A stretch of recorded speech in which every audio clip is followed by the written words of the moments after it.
Bride sumakay ng jeep patungong simbahan, hindi na umano nasundo ng bridal car dahil sa baha. Silipin sa report.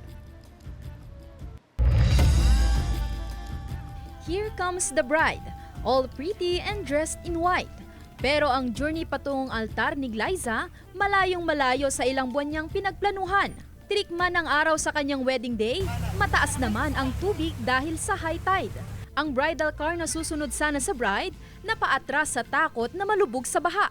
Ang event coordinator to the rescue at pumara ng bakanteng pampasaherong jeep. At the moment, nasa jeep ako. Instead of bridal car, bridal jeep. Lumaki naman po ako na commuter, so sabi ko wala naman pong problema kung jeep. Ang groom na si John Lester napangiti nang makita ang kanyang bride sakay ng jeep. Sa araw na iyon, hindi lang baha sa labas ang umapaw kundi pag-iibigan sa loob ng simbahan. Ang mga nakatanggap ng best wishes, meron ding wish. Sana way before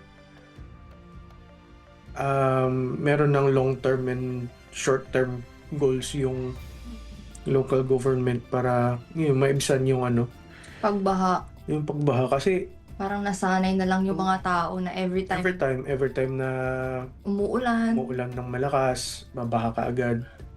Tapos matagal bago humupa. Sandy Salvacio, One North Central Luzon.